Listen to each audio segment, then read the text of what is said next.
Okey, mungkin korang pernah dengar pasal negara Finland, negara yang paling happy dalam dunia. Dan sebenarnya setakat tahun ni, untuk sampai penggal Mac hari tu, negara Finland ni sekali lagi telah dinobatkan sebagai negara yang paling happy dalam dunia. So sebenarnya dah 6 tahun berturut-turut tau dia dapat ranking nombor 1 ni sebagai World Happiest Country. And report ni sebenarnya dikeluarkan oleh United Nations yang dipanggil World Happiness Report. Dan dalam ranking ni kalau kita tengok, sebenarnya kebanyakan negara-negara yang duduk dekat top 10 ni ialah negara-negara belah Nordik ni. Contoh dia macam Finland tadi. And then ada Norway, Denmark, Sweden. Diorang macam ada satu culture yang menarik tau dalam kehidupan diorang ni. So hari ni kita sembang sikit macam mana Finland ni dikira sebagai negara yang paling bahagia dalam dunia.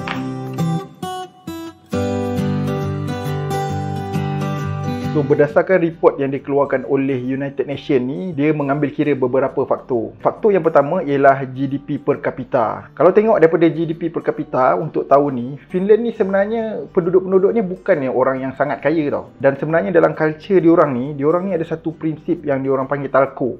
Which is diorang percaya tak perlu duit yang terlampau banyak untuk happy. So ada satu profesor iaitu Profesor Jeffrey Sachs. Dia bagi tahu yang orang-orang Finland ni sebenarnya lebih mementingkan keseimbangan dalam hidup. Which is diorang ada kerja, tapi dalam masa yang sama diorang ada cukup masa untuk bersenam, untuk kesihatan diorang.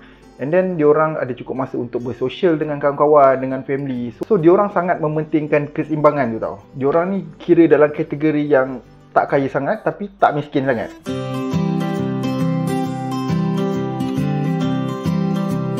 Lepas tu dari segi education, kalau kita cakap pasal education ni, mungkin ada antara korang yang tahu yang Finland punya education system ni antara yang terbaik dalam dunia. Dekat sana diorang ni dapat free education tau, daripada primary school sampailah ke PhD. And then kalau dekat sekolah tu, makanan yang disediakan oleh pihak sekolah tu pun free. So dekat Finland, diorang akan mula sekolah seawal umur 7 tahun tau. Waktu primary school ni, diorang tak ada didedahkan sangat pun dengan subjek-subjek akademik ni. Tapi diorang lebih ditekankan dengan social skill. Contoh dia macam bekerja dalam kumpulan, nak belajar jadi team leader. Lepas tu menghormati guru, menghormati parents, macam tu, benda-benda macam tu. Sebab dalam education system Finland ni, diorang percaya benda-benda ni adalah core kepada seorang murid tu. Bila masuk dekat secondary school, barulah diorang ni belajar pasal akademik punya subjek tu. Sejarah, matematik, macam orang lain belajar. Tetapi dalam satu kelas tu biasanya maksimum 20 orang sahaja. Sebab dia nak bagi budak-budak ni boleh fokus. Dan untuk guru-guru boleh beri lebih perhatian kepada murid-murid dia. Kalau dekat Finland nak jadi cikgu kena ada master Maknanya kat sana cikgu ni ada satu standard dia orang tau. Sebab itulah mak ayah dia orang sangat percaya untuk hantar anak-anak dia orang pergi sekolah.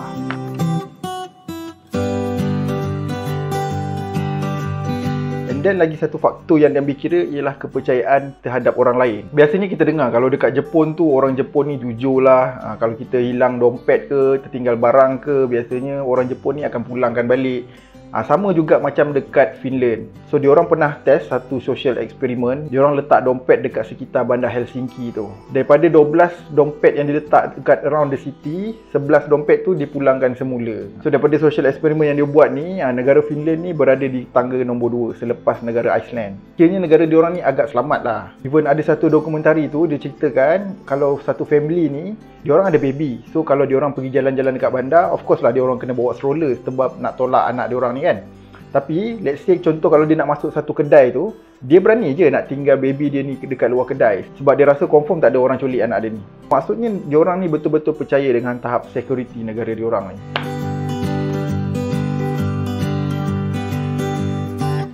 Lepas tu dari segi healthy life expectancy ataupun kesihatan lah bahasa mudah dia. Kebanyakan saya rasa privilege yang dia dapat tu lebih kurang macam kat Malaysia, which is kita ada hospital kerajaan yang bagi free treatment. Tapi ada satu kes yang saya baca ni pasal kalau ibu mengandung nak bersalin dekat Finland, diorang ni boleh dapat 10 bulan cuti bergaji tau. So 10 bulan lama tu tau. So biasanya ibu bersalin ni dah akan start cuti 4 bulan sebelum due date untuk lahirkan anak tu. And then 6 bulan selepas lahirkan anak lah. Untuk ayah pula akan dapat 9 minggu cuti bergaji. Lama lah. So kalau baby tu baru lahir, biasanya mak dengan ayah dia memang akan ada untuk satu tempoh yang lama dengan anak dia orang.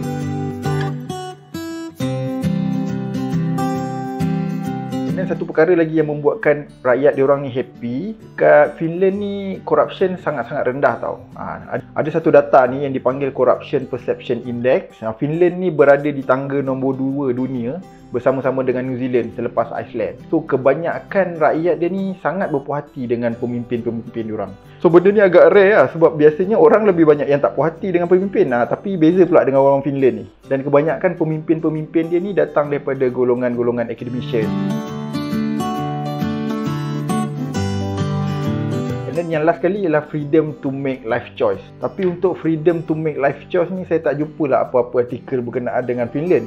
Tetapi saya terjumpa pasal Denmark, which is diorang cerita, let's say kalau diorang tak happy dengan kerja yang diorang ada sekarang, diorang boleh ambil cuti sementara dan dapat allowance daripada kerajaan tau, sebanyak $2,000.